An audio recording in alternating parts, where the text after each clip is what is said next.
Phyllis, congratulations on Call Jane. I got to see it last night at the premiere. Thank you so much.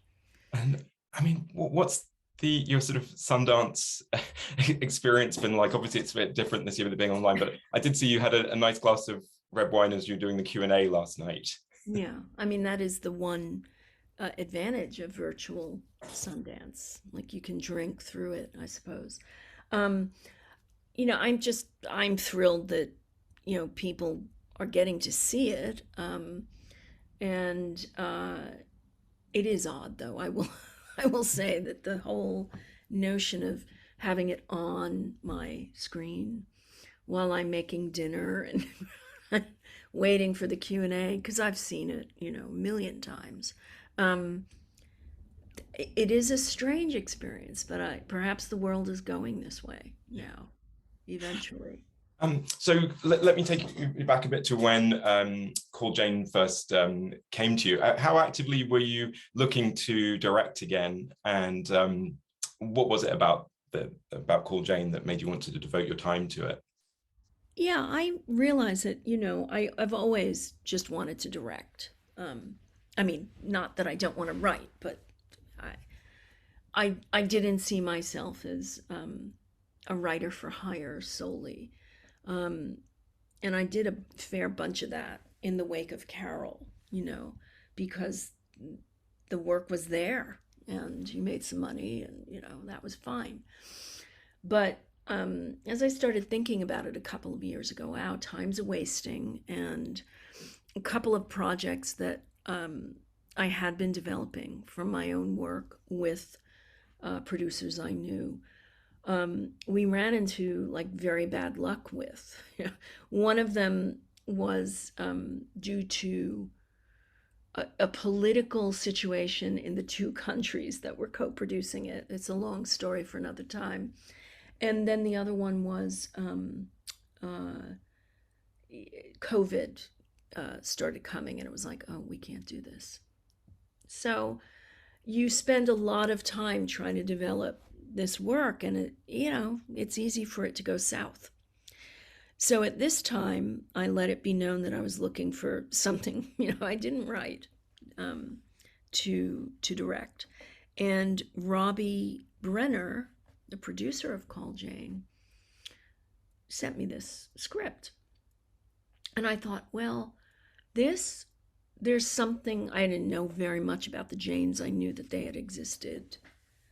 Um, and then I started reading about them, and I thought, well, there's something here. There's an opportunity to make a movie that is not that is politically urgent, but is uh, warm and funny, and it could be lots of things that issue-based movies aren't. Gentle, looking for empathy, looking, and so I saw the potential for that, and it was another year and a bit before we got to shooting stage. Elizabeth Banks um, was attached to it when I came on, so I had a very long meeting with her about it, and like, great, we're on the same page about this. Um, and I've known her for years, so I thought, okay, this could work. This will really work. And then the rest of the casting commenced. So when it came to the script development stage, what were some of the areas that were sort of vital for you to focus on getting right? Um, I think uh, the big area would be how to put this, to make sure that we were allowing for a variety of reactions to this. Choice being the main thing. Um, Having characters that we weren't judging, no matter what. It's fine if a character in the film judges a character, because that's part of the journey, say, of Joy Griffin. But we, the filmmakers, are allowing people to believe abortion is the only way, abortion is never the way. um, it's right for some. And that is the approach that I wanted to make sure we were using with every political discussion that I felt we had to have in that lightly. And that either works for people or it doesn't. It's like like a lightning rod, the subject matter. And it was one of the things that made me think maybe I shouldn't do this. But then I thought, no, I should, because there is a way in which I think this can be different than certainly purely issue-based movies, and it can enter into a conversation with other movies about the subject that are approached differently.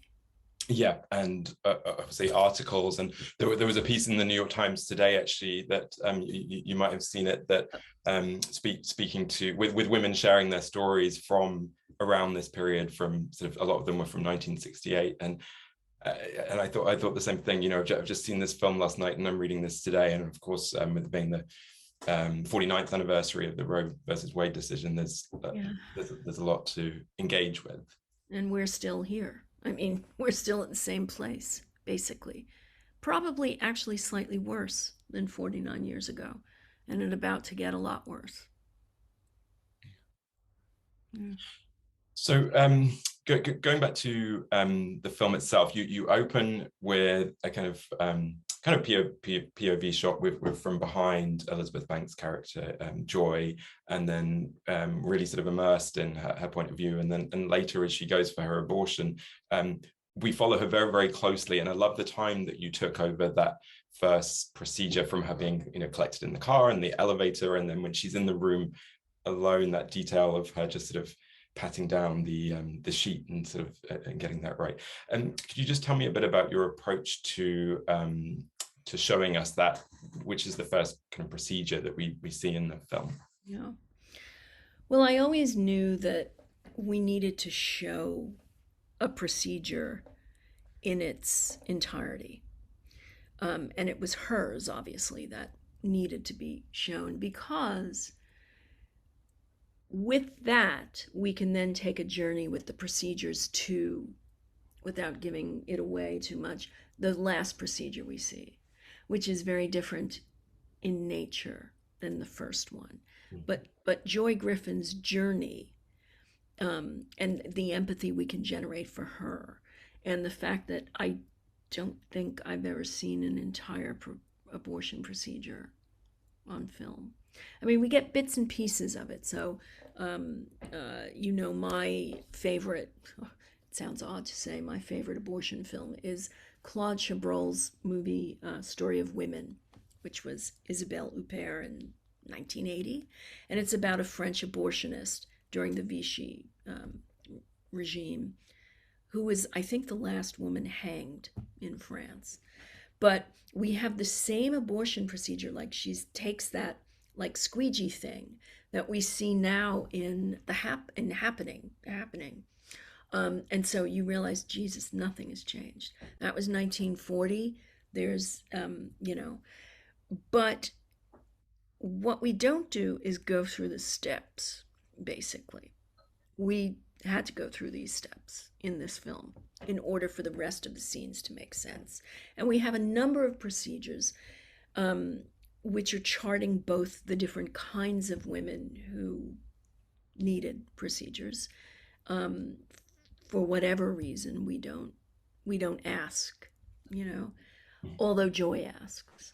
But the last procedure, which we see in a house, unlike the awful little room for the Dr. Dean's procedures, that can't resonate unless we've spent all that time there earlier, if that makes sense.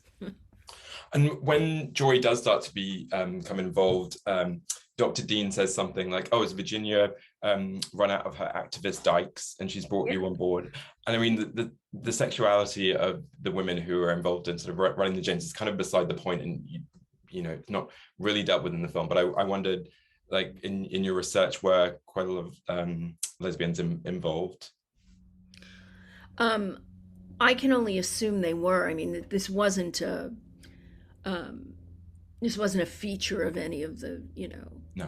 research I've read, like, oh boy, there was this lesbian and that lesbian. However, what we do know is through the history of activism that lesbians are often involved in these things. And Sigourney's character is a lesbian in this. I mean, we don't make a big deal about it. It's there, you know, she has a girlfriend. But yes, I think I wanted to make sure that we in some way reached out to the sisterhood there too. Yes. Yeah. And there's only one Black member in the Janes as we see it in the film, Gwen. And could you talk a bit about her perspective? Because I think it's an important one that gets brought into the film through her character. Yeah. I mean, this was tricky. This is another sort of license, you know, the script takes, and I added the sort of difficulties with the Black feminist, the activist groups, the political groups, but it wasn't until later that Black women were really involved with the Janes. It was Heather Booth, who was there last night at the Q&A, which was fabulous. College students, white college students, and later on housewives, that's true. And until they could provide abortions to women who didn't have $600, $800, there was very little involvement from women of color. There was some, as there always is, you know, representative, but the best way to highlight something in a narrative is to have one of it, so that the story isn't, her story isn't diluted by a whole lot of other stories, which it would be today. I mean, if the Janes were today, there would be a lot more call and a lot more involvement, I would hope, I would think. But then there wasn't. There just wasn't. And what is interesting about what Wumi does with this is that she uses her own, as she said in the Q&A, own discomfort always about being the only Black person, Black woman in the room, to fuel that awkwardness in that room, in the fictional room. And I think that works really well. You know, we have the well-meaning and white woman who does a lot of good for poor women, Virginia, doing what white, well-meaning liberal women always do. I have Black friends, or I have gay friends, or basically, we marched together in Memphis, right? Okay, yeah. And so again, it's just that's how it was. We don't have to make further speeches about it, but you run the risk of, you know, yeah, it's bluntly, these things are bluntly stated. There is a gentleness about it, though, that isn't soft pedaling anything, but in a culture where things are expected to always be explosive, right? It can feel a little bit subdued, which is fine. You know, you can't sort of navigate and legislate for every single reaction, which is the difficulty of movies like this. You want to make sure you're getting it right, but what is it? You know, you have to choose the it. Yes. Yeah. And I love the look of the film. The super 16mm that you chose to use, I think, really immerses us. The costume design and in the production zone, it doesn't sort of fetishize the period, but we're kind of in it. What were your kind of guiding principles there?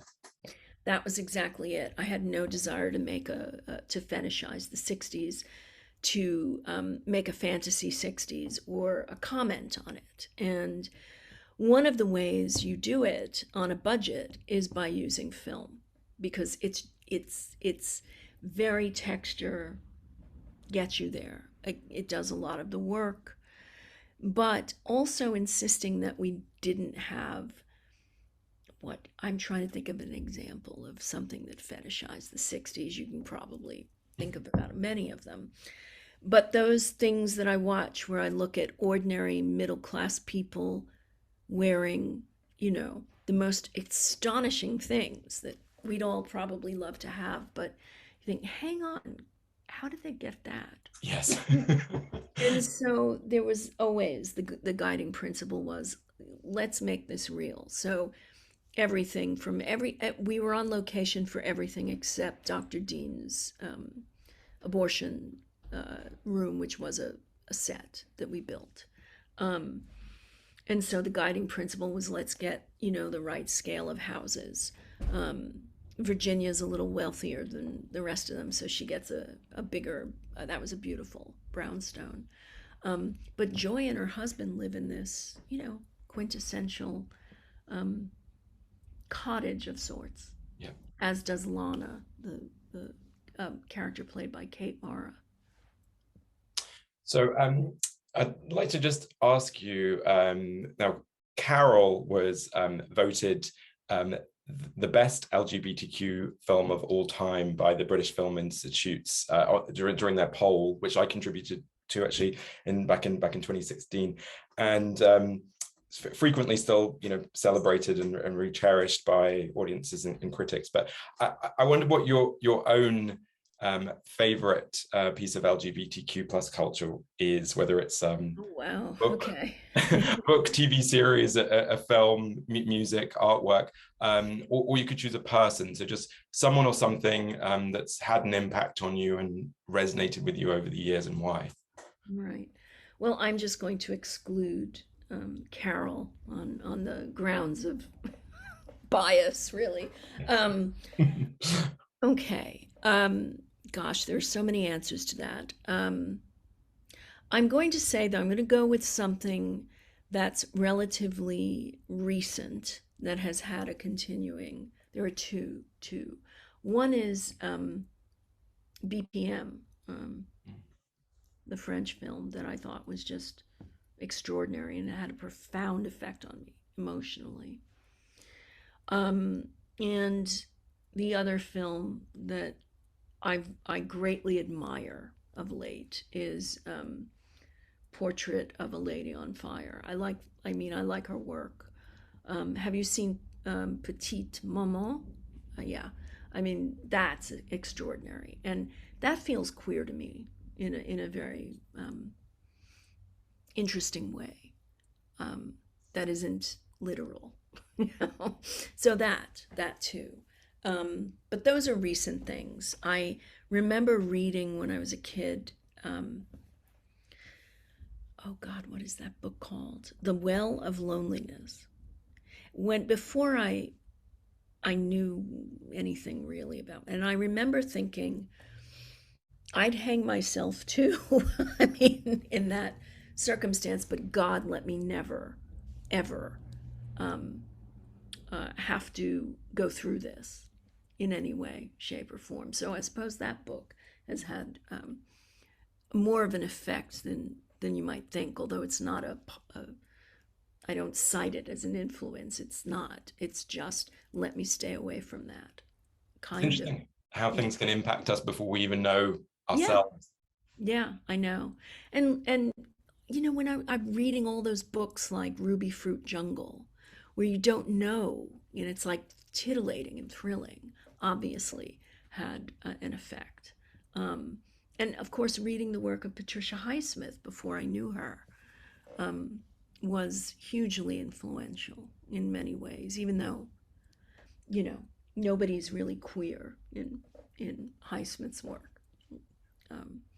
It's a crime to be queer. So I guess all those things. But recently, those two films, and I'm sure there's tons of stuff that I've seen that I'm leaving out, but for another time. Yes, I will look forward to it. Phyllis Nagy, thanks very much, and congratulations again on Call Jane. Thank you so much. Take care. And you, bye-bye. Okay.